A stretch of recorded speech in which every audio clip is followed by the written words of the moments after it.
ఉంటుంది, మీకు ఆరోగ్యానికి చాలా మంచిది. ఫస్ట్ స్టవ్ వెలిగించుకుని ఒక బాండి పెట్టుకోండి. బాండి పెట్టుకుని మీరు అందులోకి కొంచెం బాండి కాలాక మీకు ఆయిల్ పోసుకోండి. కొద్దిగా ఎక్కువ ఆయిలే వేసుకోండి ఇలాగా. ఎందుకంటే ఇది అన్నంలో కలుపుకున్నప్పుడు కూడా మనం ఆ గ్రేవీతో తినేయచ్చు అనమాట. చాలా టేస్ట్గా ఉంటుంది. ఇది మనకి ఆరోగ్యానికి లివర్ ప్రాబ్లం కానీ కిడ్నీ ప్రాబ్లం కానీ ఏమీ రాదండి ఇలాంటివి కనుక ఫుడ్ తింటే కనుక. ఇప్పుడు ఈ రోజుల్లో అయితే బయట ఫుడ్ తిన్న వాళ్ళు చాలా ప్రాబ్లమ్స్ ఫేస్ చేస్తున్నారు. మనకు ఆ ప్రాబ్లం లేకుండా మనం ఇలా ఆయిల్ పోసుకుని కొంచెం రెండు కలిపి వేసేసుకోవచ్చు. నూనె కాగాక కరివేపాకు పచ్చిమిరపకాయలు ఇలా వేసానండి నేను. ఇలా వేసేసి పచ్చిమిరపకాయ ముక్కలను కరివేపాకు ఇలా వేసాం కదండి, దీన్ని ఇలా తీసేసుకోవాలి, పక్కకు తీసేసుకోవాలి.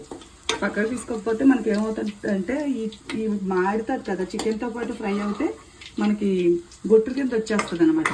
దాని గురించి ఒక హాఫ్ కేజీ చికెన్ తీసుకుని ఇలా వేసేసాను నేను ఆ నూనెలో. అవి పక్కకు పెట్టేసుకుని ఈ నూనెలో ఇవి వేసేసాను. ఇలా వేసేస్తే ఇలా ఇలా మనం చక్కగా ఇలా కలుపుకోవాలన్నమాట. కొంచెం అలా కలుపుకుంటే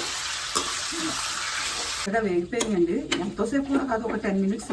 మీరు ఒక 5 మినిట్స్ ఫుల్గా పెట్టండి. తర్వాత కొంచెం అడుగున కొద్దిగా అడుగు అంటుతుంది అని అనేటప్పటికి మీరు సిమ్లో పెట్టేసుకుని ఇలా కలిపేసుకొని, ఇప్పుడు మనం ఫస్ట్ తీసుకున్నాం కదా ఈ పచ్చిమిరపకాయలు కరివేపాకు వేసుకున్నాం కదా, అది దీంట్లోనే వేసేయండి, చికెన్లో వేసేయండి. ఇది చక్కగా వేసేసుకున్నాక దీంట్లో కొంచెం ఉప్పు వేసుకోవాలి, లాస్ట్లో వేసుకోవాలి. ఇది కొద్దిగా ఉప్పు, ఒక స్పూన్ ఉప్పు వేసాను నేను. కొంచెం కారం. అయిపోయిందండి వీడియో. అప్పుడే మీకు చికెన్ ఫ్రై కూడా అయిపోయింది. ఇది కొంచెం కారం, అంటే పచ్చిమిరపకాయలు వేసాం కదా, ఒక స్పూన్ కారం వేసుకున్నాం.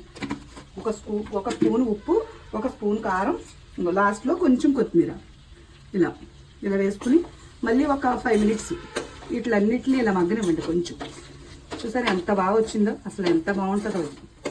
సరే ఎంత బాగుందో గ్రేవీ చూసారా అసలు ఎంత బాగా వచ్చిందో. ఇంత అన్నం కూడా చాలా బాగుంటుందండి దీంట్లో వేసుకుంటే. పిల్లలు మీ ఇంట్లో వాళ్ళు కూడా ఇది మళ్ళీ మళ్ళీ చేసి పెట్టమంటారు.